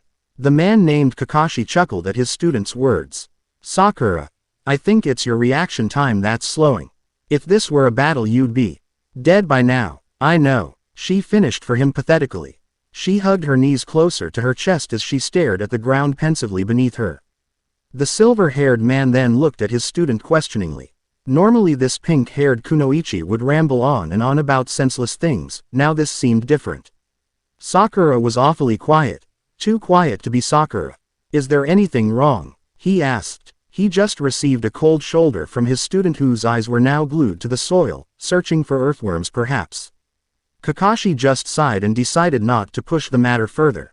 After all, he's not much of a talkative person. Right now, he's having difficulty discerning the words of his book that he had to squint really hard to see the letters, and so, he took out a flashlight and read on his dose of porn. Anyo, Kaka-sensei. Sakura spoke after the long silence. He asked without even tearing his eyes from the dirty novel. Have you ever, fallen in love with someone older than you? She started meekly, twiddling her thumbs nervously as she did so. The copy nin widened his solitary eye in surprise. Of all things, he didn't expect this from Sakura. Nani? He asked her again just to be sure he heard her right. Boy problems, huh? He asked the kunoichi. Well, not exactly. She elicited a sigh. It's, forget about it. She ruffled her hair furiously at that. Ma, calm down Sakura. I'll lay off the subject if that'll make you feel uncomfortable. He creased his eyes as he tried to calm down the flustered genin. Sakura directed her jade orbs at her teacher, somehow relieved that her sensei was not that much of a nagger. But right now, she felt that she needed help on the very thing that's been bothering her. Dates are so not her forte. And if she could ask anybody for the best advice in the world, that would be the man who's sitting right beside her. But if she tells him, that would mean breaking her promise with Naruto. No, you see, I sort of, no, it's just that, I made a promise not to tell anyone, So there, she stuttered, still fumbling with her fingers. So by that, you mean enough. Our person is having that sort of dilemma other than you? Kakashi asked. Sakura let out a huge sigh before answering, yes. I see. And did you say that person's having trouble on an older, Kakashi's voice trailed off. As he was unable to determine the gender preference of that troubled romantic woman. Sakura finished for him. Woman, so the problematic fool is therefore a male, the copy nin deduced. Honestly, he sounded like Sherlock Holmes telling his assistant, Watson, that the greatest mystery of the century has just been uncovered. It's Naruto, isn't it? Sakura's eyes widened in shock. Naruto's secret is out, but how? She hasn't slipped, has she? Damn it, she cursed herself under her breath. How? Well, it's not that hard to figure out. I mean, you don't really care about your other male peers, of course, with the exception of Naruto. Am I right? Sakura nodded an affirmative. And don't you worry about me, I can keep a secret. So now let me guess. Someone older than him. Right, Kakashi said thoughtfully. Sakura nodded once again. So you're planning to intervene? He asked her. Well, yes. Their relationship isn't moving anywhere, and quite frankly, Naruto isn't looking his best nowadays, she explained glumly. Just before she went to Tsunade's training, she and Naruto had a little chat and she didn't fail to notice the IBAGS that managed to appear round the boy's eyes. And when she offered to treat him at Ichiraku's, believe it or not, he turned it down. Talk about his depression. Next thing she knows, that boy's going to turn into a living zombie. So let me guess. Someone older, Let's see. Tenten. No. That Hyuga girl, Hinata. Sensei. She's just our age. And I thought the both of them would hit it off. I remember that girl having a crush on Naruto. I could remember her imitating a tomato whenever he's around. Priceless memory. Priceless. How about Yamanaka Ino? Sensei. What? She's older than Naruto by a month. The one Naruto's got his eye on is someone much older, Kaka-sensei. How about that Suna girl, Tamari, was it? Much older. See, could it be Kurenai? Well, she is pretty, but no. Don't tell me he's got the hots for that masochist, Mitarashi Anko. You're not even close. Sakura, I'm running out of kunoichis to enumerate. Wait a minute, it's Shizune. Nope. Come on. A little help here. I just mentioned everyone Sakura. There's no one left. Kakashi pouted under his mask. Unless it's the Hokage. Ahahaha. That old woman sure knows how to hide her wrinkles well. He chuckled. Sakura, however, became expressionless. You may laugh now, but guess what Naruto saw in her? She sneered. Ahahahaha. Kakashi did a double take. Quote ellipsis quote. Sakura began pulling the grass beside her. Tsunade-sama. Troublesome, isn't it? Who knew? She continued to pull on some of the grass blades as she said so. Kakashi just stared at the field in front of him, a dumbfounded look visible on his lone eye. He seemed at loss for words as he kept his Ika novel inside his pocket. Naruto's current love interest appeared to be more interesting than rereading the pornographic novel. Very funny, Sakura. Very funny, he said, apparently stumped. Oh, now you think it's something to laugh about, Kaka-sensei. Sakura arched one pink brow. You mean, you were serious? He asked her incredulously. That's just crazy. I know. At first I thought that it was a joke. When he told me, I didn't believe it. I was skeptical just like you are now. But just one look in his eyes, I could tell that he's got the love bug. Sakura shook her head in amusement. She remembered looking at Naruto's almost glistening orbs when he spoke of the Hokage. His feelings go more than just a mere infatuation, and he almost looked hurt. Crazy as it seems, you'd never think Naruto was capable of such endearing emotions. Who would have thought that? Beyond the happy-go-lucky exterior lays a sensitive Naruto. Is it that bad? Yep. Cupid pierced his arrow on him quite deep. Sakura sighed. And I don't know if it's just me, but I think Tsunade Shisho has feelings for him too. I don't know, really. I might just be imagining things. What? Oh, I forgot to tell you, Naruto confessed. Now if Kakashi's lone eye could go any wider, it would be the size of a soccer ball. He nearly choked on his spit as he spluttered. What?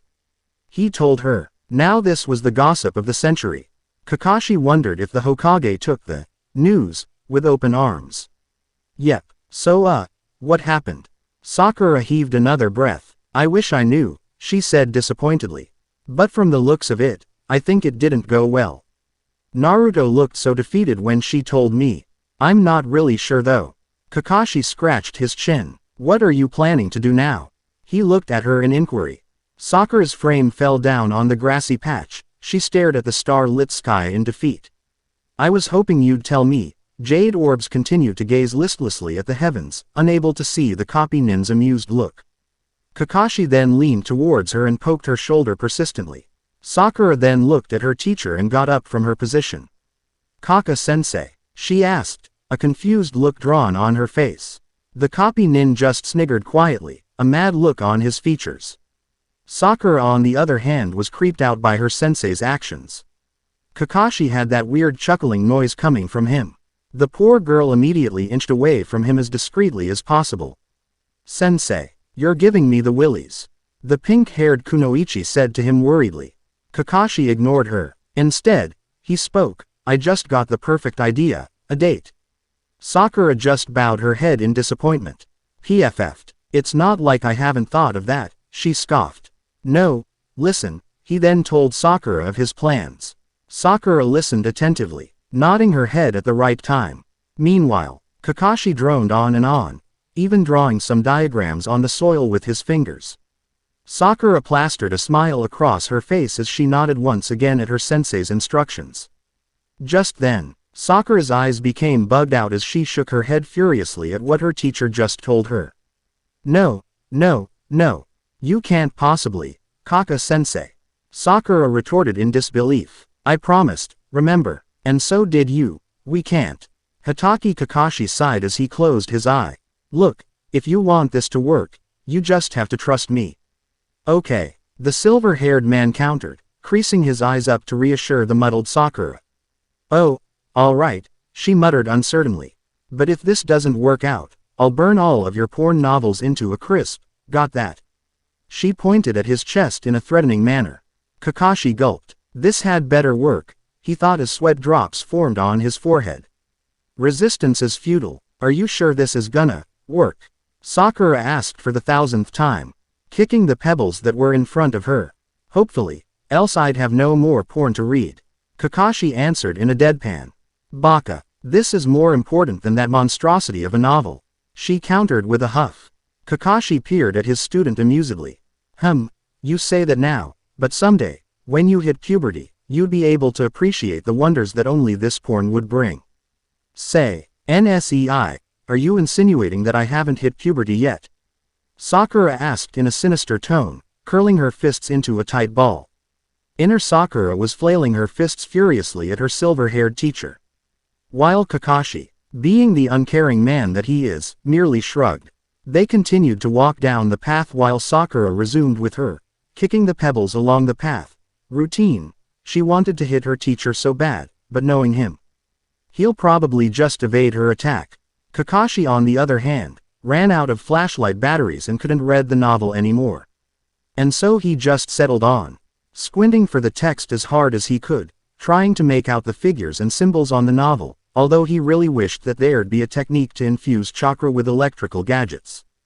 That way, he wouldn't be troubled about diminutive things like changing batteries. Wait, he can use the Kaiden jutsus, but he decided against it as it might burn his precious paperback. Anyo, are you really Sue? Kakashi gave out a heavy sigh. Sakura, the gray-haired Junin started, still pondering about his batteries. I know, I'm bugging you already, she said regrettably. They walked again, not speaking a word when Kakashi stopped in his tracks. Ow, Sakura blurted as she hit her forehead on Kakashi's back. The man was walking ahead of her before he suddenly halted his movements. You ready? He asked. Don't ask me if I'm sure. My entire stash of make-out tactics is at stake here. Sakura couldn't help but chuckle at her teacher's remark despite the nerve knee. She felt about there. Get Naruto and Tsunade together, plot. I can't help but feel uncertain, is there really no other way? I mean, do we really have to involve that person? She asked him once again worriedly. Look, you go find Naruto while I do my end of the deal, got it? He said before vanishing in a thick cloud of smoke. Sakura could only watch as the last of the smoke dissipated in the air. The night was young as a chilly breeze swept through a figure situated on top of the Hokage monument. His blonde hair moved along with the wind as he cast his gaze dreamily across the village's shadows. Now, if you'd thought being a 12-year-old was easy, then you're horribly wrong. If you're in a certain Jinchuriki's shoes, that is. I thought I'd find you here, I was right. A crisp feminine voice broke through the serene atmosphere. Naruto turned his head at his friend's voice. You are in deep thought. That's a new look, you thinking. Sakura spoke with a mild amusement in her voice. The blonde-haired boy just chuckled lightly at that comment. Look, Sakura started a serious tone in her voice this time. I have a proposition to make, and you'd better not say no, else I'd be forced to strangle you to death, got it? She waggled her index finger threateningly at the boy who was now staring at her in confusion. Whoa, just what are you talking about, Sakura-chan? Naruto asked her worriedly. Shut up and listen. She clasped her hands around Naruto's mouth, muffling the sounds of protests coming from the now not so hyperactive ninja. Sakura breathed in deep. Despite the brave front she tried to show to Naruto, what she truly felt was a nagging nervousness in the pit of her stomach. She let go of Naruto and sat right across him. Listen, okay. Naruto nodded an affirmative, afraid of the consequences if he won't comply with the kunoichi's request. Sakura could be quite threatening, this is an understatement, mind you, despite her cutesy app. And he learned the lesson the hard way, i.e. being turned into a knuckle sandwich through Sakura's very fists. You see, we've sort of had this plan. Sakura began, which elicited a surprised reaction from Naruto. Wasn't she just threatening him a while ago? Who's we? He interjected while the pink-haired kunoichi began stuttering. Didn't I just tell you to shut up and listen? Sheesh. Sakura suddenly shouted frustratingly at him. I'm sorry. Sakura looked at Naruto's face in alarm. She had raised her voice at him for no reason at all, aside from the nervousness she felt. She shook her head and regarded her companion a bit more carefully. It's not your fault, it's just that, here goes. She took another heave of breath and miraculously, the words came out of her lips like a breeze. Me and Kakashi-sensei have figured out a way to get you and Tsunade Shisho together. Naruto looked stumped. What? I said, Kakashi-sensei and I have found a way to hook you in. You've told him. His tone aghast. sapphire orbs bulging to the extent that it almost gouged out of their sockets. Sakura-chan, calm down. I am calm, Naruto retorted angrily. Then why are you shouting? Sakura spouted back, cheeks reddening out of frustration. You're the one who started it. Naruto pointed his fingers accusingly at the girl. Did not. Did to. Did not. Did to. Did not. Did. Ga. Sakura-chan, how could you? Naruto half screamed, half asked, with telltale signs of tears brimming on his eyes. You promised. Stop screaming at me, dumbass. She yelled back at a defensive. Naruto looked at the ground below him, making it hard for Sakura to read his facial expression. But Sakura knew that Naruto's anything but happy with her right now. She was also aware of Naruto's attempts not to lash his anger or whatnot at her. Instead, he turned his back away from her and faced the quietude of the village's silhouette. Now Sakura's really in a pinch. She knew Naruto's reaction would somehow be like this, and she wasn't at all prepared for the wave of guilt she felt right now. Look, I know I promised, but that damn teacher of ours is so perceptive. Tisk, Sakura explained whilst pouting at the recollection. And I know that I'm partly the one to blame. If I wasn't so damn easy to read, Faye. I swear, Kakashi-sensei is quite the mind reader. Ah hey hey hey hey hey. Sakura scratched the back of her pink-laden head comically. Naruto, I'm sorry, okay. She bowed down apologetically at him. She looked up and much to her dismay, she didn't get any reaction from the boy. Sakura pondered for a moment and approached him, laying a hand on his shoulder. Gomen, Naruto, if it makes you feel any better, I'll treat you to Ichiraku right now. What do you say? She asked him in a feeble manner, biting her lower lip uneasily. Naruto didn't seem to have heard her as he continued to gaze at the distance. The kunoichi chewed on her lip once more, waiting for him to say just about anything. Sakura looked on as she began to feel really irked at her companion's snubbing. She debated on whether or not she hit the boy. Silence. Enko. Passed the both of them once more as the chill of the evening wind passed them. Crickets and cicadas could be heard orchestrating their music in the atmosphere. Unable to restrain her annoyance any longer, she raised the fists that slowly made its way on Naruto's unsuspecting head. If her apology was left unnoticed, this sure didn't, as Naruto turned his head to face a fuming mad kunoichi. OWWW, what did you hit me for? Naruto asked her, flabbergasted. Baka, I've gathered my guts here apologizing to you and I didn't get much of a reaction. Faye, I know I'm at fault here, okay. But the fact is that, he knows already. As much as I don't want him to, what happened just happened, and it's no use fussing about it now because we have a situation at hand, and if you're not willing to participate, then Kami forbid, I'd drag your rotten carcass to hell and back. Sakura huffed like mad after that long-winded speech.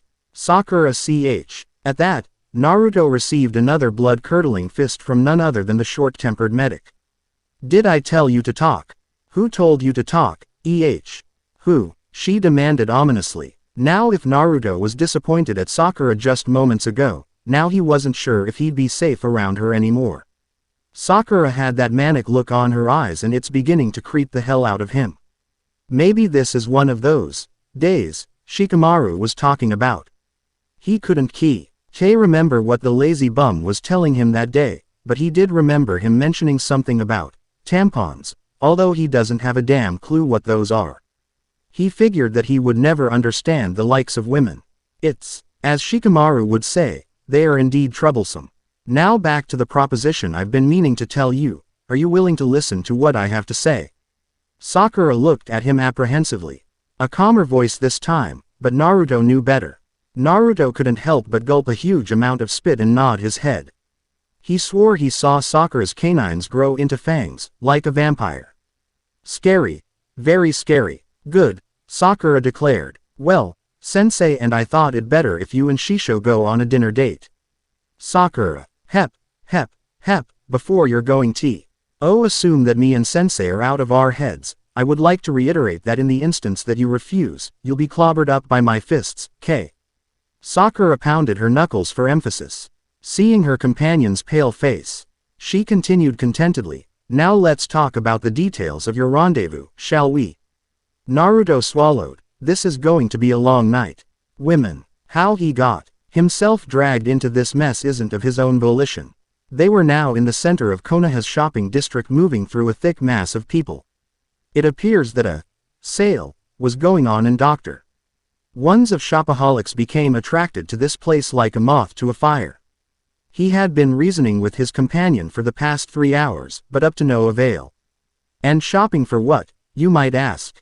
Clothes. Apparently his orange jumpsuit wasn't good enough for the pink-haired kunoichi. And when he asked her what's wrong with his outfit, he just received the end of a menacing death glare. And so he decided, for his own well-being, that he'd away from the topic for the meantime. While the blonde boy contemplated on his own demise, the jade orbs of the kunoichi spotted, yet again, another place of torture for her companion.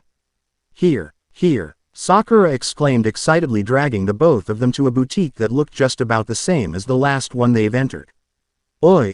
Sakura-chan, Matt. Upon entering, the kunoichi immediately checked on the racks for clothes that might suit him. They've been going at this for quite some time now, and yet, finding his new outfit didn't pique his interest whatsoever. Only Sakura was gung-ho about this. Naruto could never understand why shopping for something as simplistic as clothes would eat up 3 or so hours of his time. Let's see. Sakura unceremoniously returned the garment she took out from the rack. Naruto studied Sakura's actions for their whole shopping duration. She honestly looked like a crab, scuttling here and there, looking not for scraps of food, but for pieces of clothing.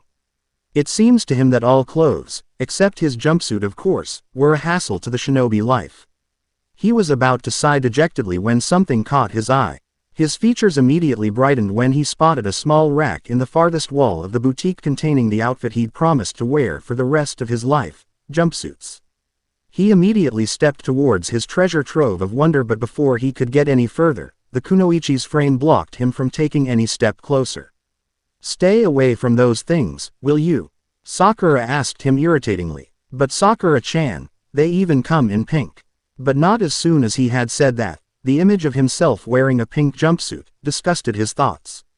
I'm just going to pretend I haven't heard that. Sakura stalked of once more to talk to the saleslady. But, he protested, stay away from that eyesore, she repeated before she conversed with the clerk bringing with her garments. Eyesore. Naruto scratched the back of his head, wondering what Sakura meant by that. Sakura turned to him, a pleased look on her face. Naruto, however, wasn't sure if that was a good sign. Try this on. She handed him the clothing she was carrying a while ago. Naruto stared at the garment distastefully. What, are you going to try it on? Or do I have to drag you to the changing room? Sakura raised one pink eyebrow menacingly. The blonde boy sighed. Okay, I'm going, tisk.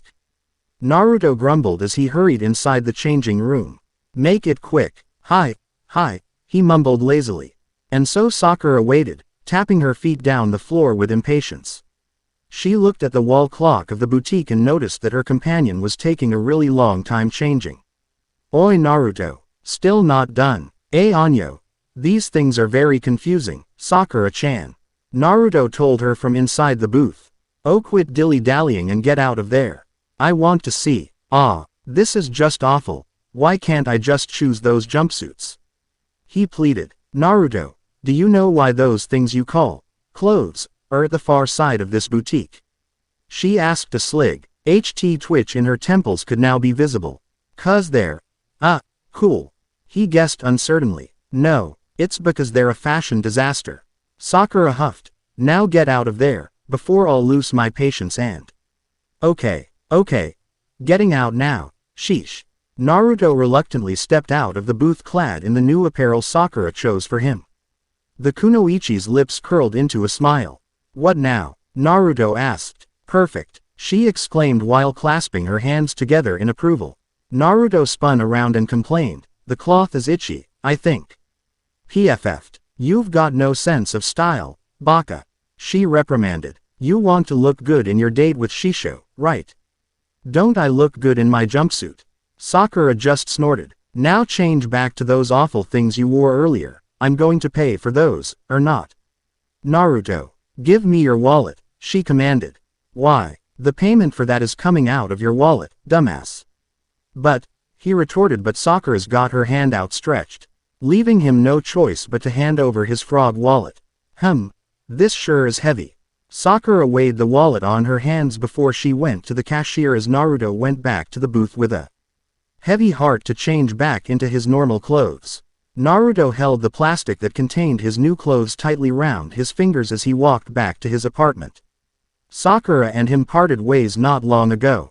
The package wasn't that heavy, but he sure did go home with a lighter wallet. He hoped Kakashi and Sakura's plan would work, otherwise he may never have a chance with the Hokage, ever. Sakura assured him that everything had been taken care of and all he needed to do was show up and display his self-confidence. His heart was thumping fast inside his chest at the prospect of his date with Tsunade. He sighed at the thought of her. He figured long before that this wasn't an ordinary case of puppy love, but the real thing. And he wasn't about to let both his teachers and Sakura's plans go to a waste just because he turned a cold feet. If this date means being with her for just a moment, he'd gladly do it. With that, he went inside his room with a content smile on his face. To be continued, and thank you for watching. Do like, comment and share. Also don't forget subscribe.